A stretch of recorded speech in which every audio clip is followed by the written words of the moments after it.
Hi everybody, welcome back to my channel. Today I want to show you how to make sauerkraut. It's very easy and simple. So I have here purple cabbage. This is a small one.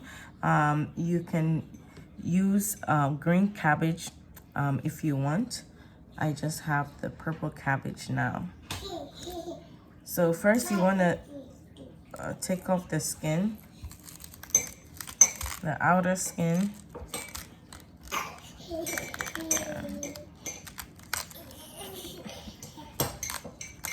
If it will come off.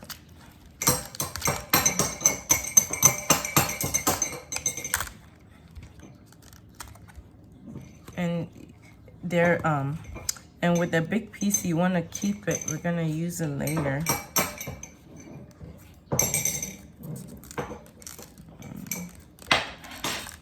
Take off.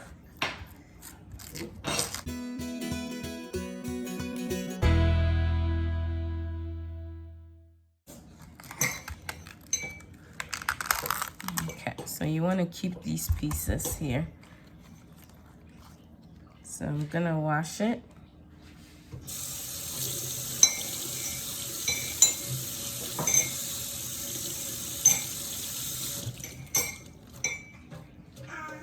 You want to wash it and then put it to the side. And I'm gonna cut this and then cut it in half. I'm gonna take the middle part out. You want to take this part out.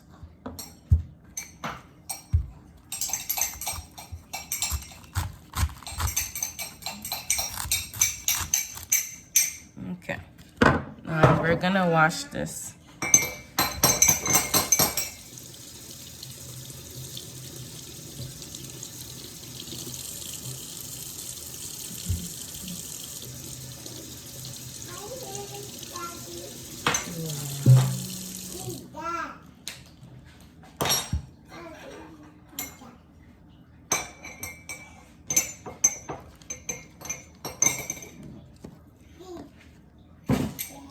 Okay, now we're gonna cut this into pieces.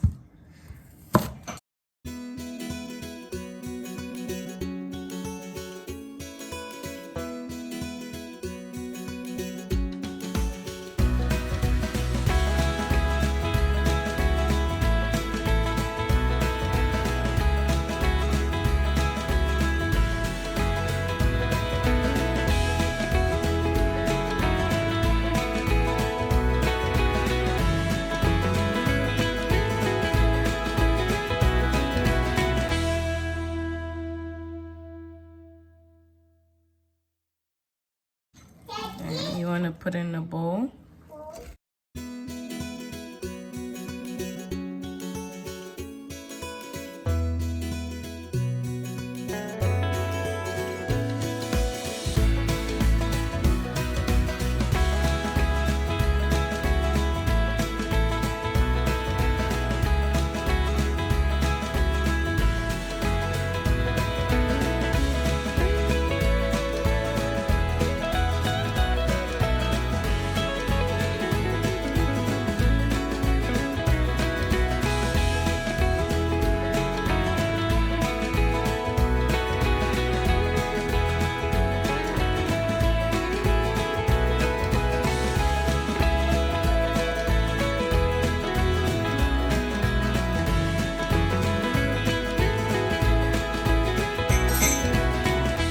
So I'm gonna weigh mine, and it's about, so this is about 660 grams of the purple cabbage. For that, I am gonna use about 1 teaspoon of pink Himalaya salt. You can use sea salt, pink salt, Celtic salt. You want to use a salt that does not have any bad ingredients. So you don't want to use the regular table salts because a lot of times it has anti-caking agent on it, and that is not good. And some of them even have dextrose, which is sugar, in it. So you want to use a very healthy salt. So I'm just gonna put the salt on here. I'm gonna use about half a teaspoon at first. And I'm just gonna mix this up. This is a low sodium sauerkraut. So I know there are measurements that they use for this, but I normally do it like low sodium, and it comes out just fine. It's able to ferment just fine.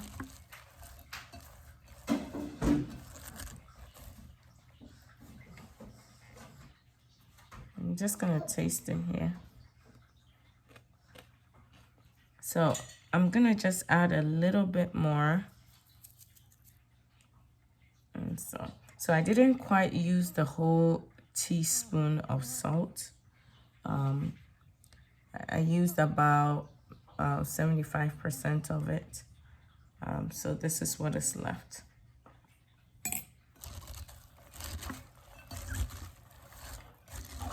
So you just want to mix it. And then you can let it sit just for a few minutes after this, and then I'll show you the next step. Okay, so I am back. And now you're gonna take your clean hands and you wanna kind of squeeze the cabbage. I'm gonna squeeze it. This is a long process. This is the hardest part when you're doing it. Like you wanna squeeze it with a lot of force. And this will probably take about 10-15 minutes of squeezing. So if you need to sit down and do it, you can do it. And as you're squeezing this gets as you're squeezing this, it gets soft, a little bit soft, and then the juice of the cabbage starts to come out. So my cabbage was in the fridge, so it feels kind of cold. But if you can use a cabbage that is like room temperature, I think that would be better. But it doesn't matter. It still works either way. But this is the hardest part, and you want the juice of the cabbage to come out. Because we're gonna use the juice of it to ferment. We're not gonna add any water. So I'm gonna do this for about 10 minutes and then I'll be back. This has been about 10 minutes and you can see the juice of it here. So this is what you want. See the juice of it in here. And now I'm gonna grab what we're gonna ferment it in. Okay, so now I'm gonna put it all in a mason jar. This is what I normally use, and when I'm making a large batch, I make about 2 or 3 of these jars. This is a mason jar, and then here's the lid that comes with it. So I'm just gonna put it all in here.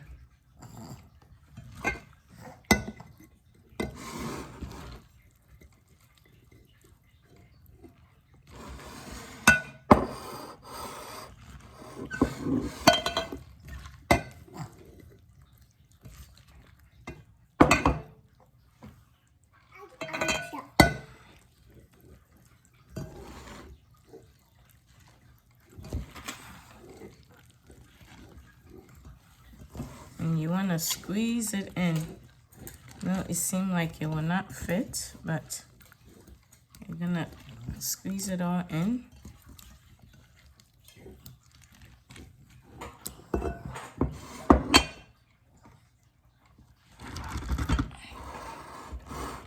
And press it down. They do have a tool that you can use to press press down, or if you have anything that you can use to press down, you can use that. And you want all the juice in here.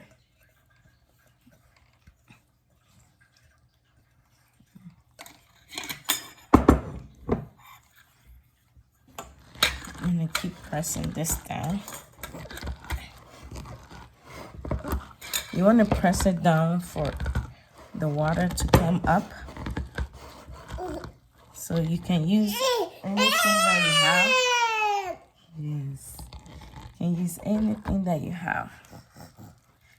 So now the pieces that we saved from earlier, you want to use this and use it to press it down, because you want all the pieces to be under the water. So you want to use the pieces in there and then press it down.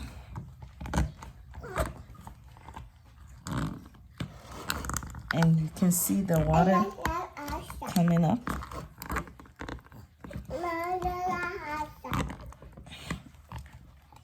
And you want everything to be submerged in it.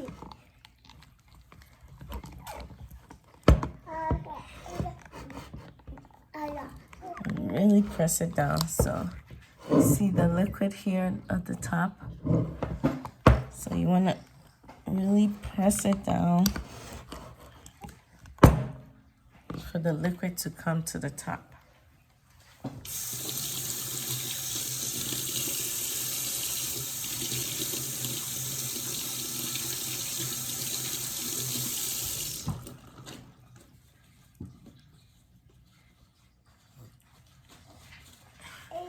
So you want the liquid to come to the top.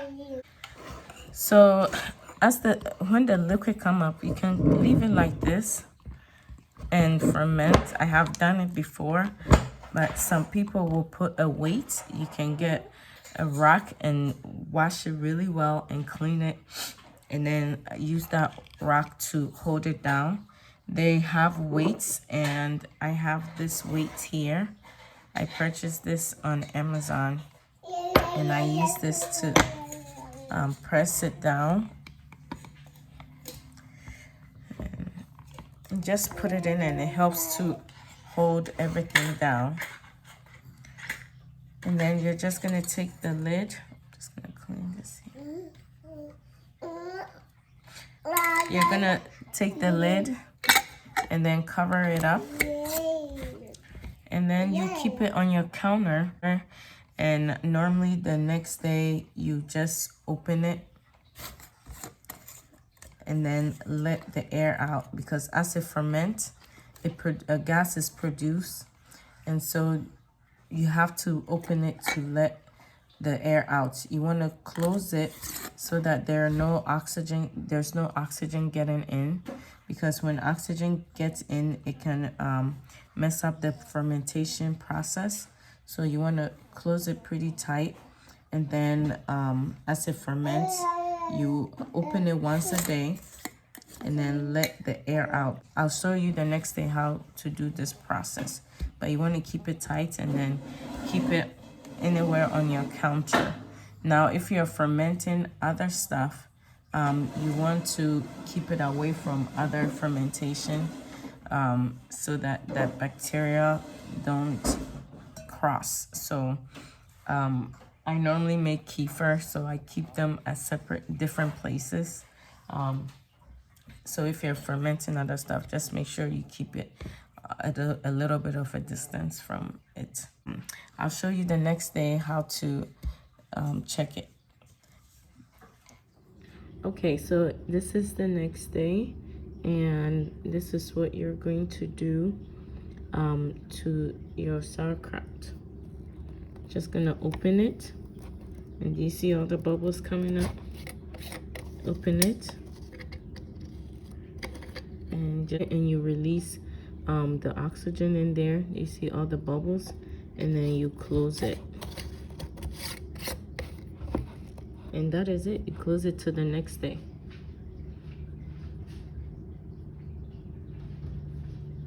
So what I forgot to tell you is that you want to put this in some type of bowl, because sometimes it some of the water spill over, and you don't want it to spill on your counters. Okay, today is day 2, and then we're gonna let the air out of our sauerkraut. Ooh. Okay, this is why it's important to put it in a bowl. So open it and then let the air out, and you just cover it again.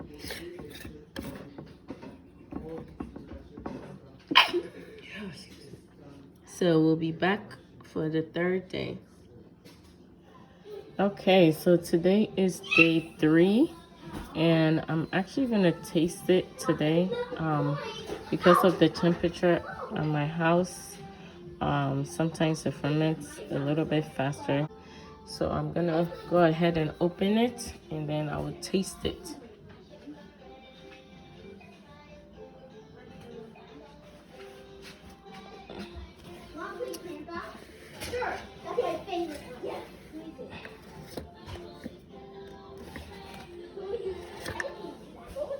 Okay.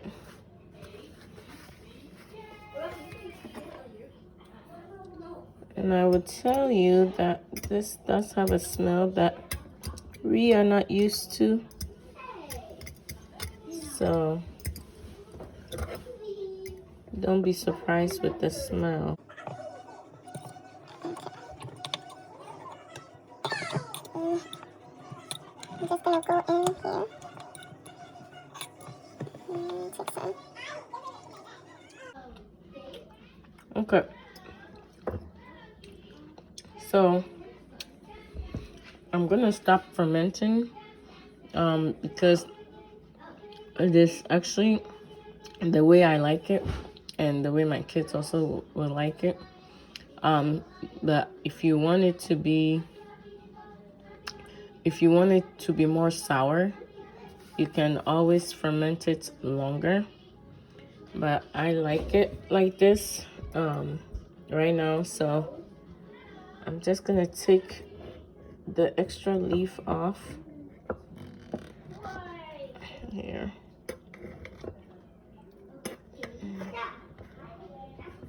I'm gonna take this part off, and then discard this part, and then just cover it and put it in your fridge. And you want to put this in the fridge, not a freezer. This will, of course, ferment at a lower pace. So, and you have the juice. See, the juice is on top. And if you have little ones, you can actually have them try the juice of it. But yeah, I am done with my fermentation at this point.